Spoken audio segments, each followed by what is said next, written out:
Hi viewers, ఎలా ఉన్నారు? బాగున్నారా? అందరూ బాగుండాలని కోరుకుంటూ కేఆర్ఎల్ స్టోరీస్ నచ్చితే లైక్ చేయండి, కామెంట్ చేయండి, సబ్స్క్రైబ్ చేయండి. అసలు నీకు రఘు ఎవరో తెలిసినట్టు పేరు పెట్టి పిలుస్తున్నావు అంటూ ప్రశ్నించింది రఘు. రఘు నా ఫ్రెండ్, అందుకే రఘు రఘు అని పిలుస్తున్నా అన్నాను. రఘు నీ ఫ్రెండ్ అయితే రఘు గురించి నన్నెందుకు అడుగుతున్నావు అంటే, రఘు నాకు క్రితం నాకు తెలుసు, అంతే, ఇద్దరం ఫ్రెండ్స్ అయ్యాం అంతేనా? అవునా? నాకు తెలుసు, నాకే కాదు అందరికీ, చాలామందికి రఘు 5 సంవత్సరాలు తెలుసు. నాకు మాత్రమే ఒక 3 సంవత్సరాలుగా తెలిసి అని నేహ అన్నది. అవునా? ఎలా తెలుసు? చెప్పనా అని అడిగాడు. ఎందుకు చెప్పాలి? చెప్తే నాకేంటి లాభం అన్నది. ప్లీజ్ నేహ, లాభం గురించి మాట్లాడకు, మనం ఏమైనా బిజినెస్ చేస్తున్నామా లేదా అన్నది. నువ్వు నేను క్లాస్మేట్స్ కదా, రేపొద్దున ఫ్రెండ్స్ అవుతాం. మరి ఫ్రెండ్స్ దగ్గర లాభాలు నష్టాలు ఎవరైనా చూస్తారా? అబ్బో, సెంటిమెంట్తోనే కొట్టేశావా? ఇప్పుడు ఎంతైనా అలా ఏదో కాదులేరా, ప్లీజ్ ఎవరో చెప్పవా? ఓకే కళ, ఫ్రెండ్ అనే సెంటిమెంట్తో నన్ను పడేశావు. ఇప్పుడు రఘు ఎవరో చెప్తాను, కానీ చెప్పే ముందు నీకు కొన్ని క్వశ్చన్స్ వేస్తాను, వాటికి సమాధానం చెప్పాలి. ఓకేనా? ఓకే నేహ, ఏమైనా అడుగు చెప్తాను. నీకు పేపర్ చూడడం అలవాటుందా లేదా? లేదు నేహ, నేను పేపర్ చూడను. టీవీలో న్యూస్ చూస్తావా? చూడను నేహ, అస్సలు చూడను. అందుకే నీకు రఘు ఎవరో తెలియదు అంటే, రఘు న్యూస్ రిపోర్టర్ కాదు కదా. మరి రఘు ఎవరు చెప్పు నేహ, నేను సస్పెన్స్తో చచ్చిపోతున్నాను.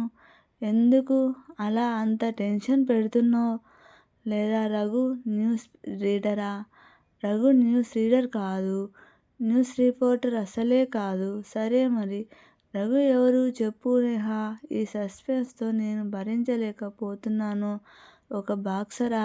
ఆ విషయం ఈరోజు జరిగిన ఫైట్ చూస్తే తెలిసిపోతుంది కదా.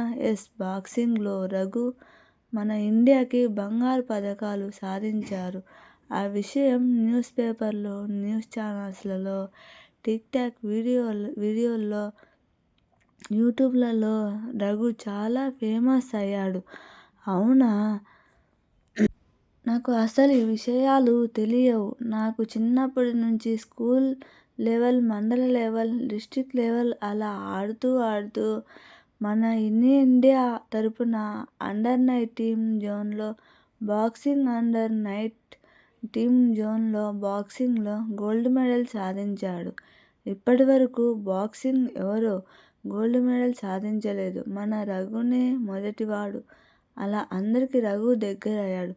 ఓహో అవునా, ఈ విషయం నాకు అసలు తెలియదు. థ్యాంక్ యూ నేహ, నాకు తెలియని విషయం చెప్పినందుకు. ఇప్పటి వరకు ఫ్రెండ్ అన్నావు, అప్పుడే థ్యాంక్స్ చెప్తున్నావు. ఫ్రెండ్స్ ఎవరైనా థ్యాంక్స్ చెప్తారా? సారీ నేహ, ఇంకెప్పుడు నీకు థ్యాంక్స్ చెప్పను అంటూ సారీ చెప్తున్నావే. ఓకే సారీ, అర్థమైంది, ఇంకెప్పుడు సారీ థ్యాంక్స్ చెప్పను. సరేనా? ఓకే.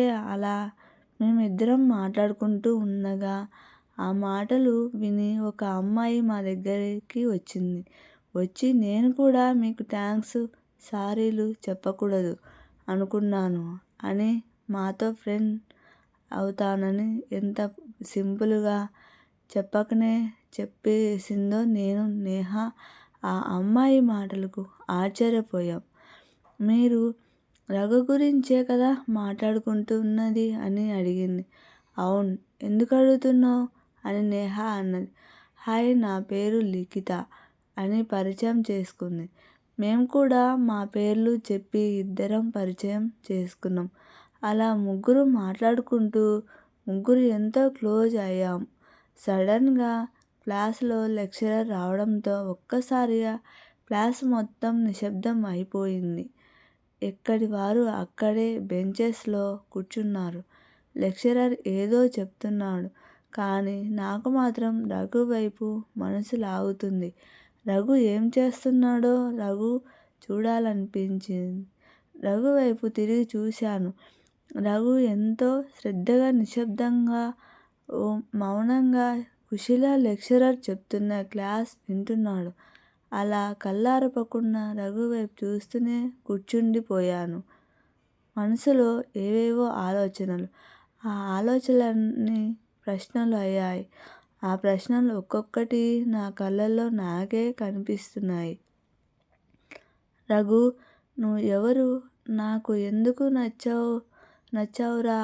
నేను నిన్ను ఎందుకు చూడాలిరా? నీతో పరిచయం చేసుకోవాలి నా మనసు ఎందుకు అనిపించిందిరా? నీ అడుగుల్లో నా అడుగులు కలిపి చూడాలని నాకు ఎందుకు అనిపించిందిరా? నిన్ను చూడగానే నాకు ప్రేమ కలగడం ఏంటిరా? నాకు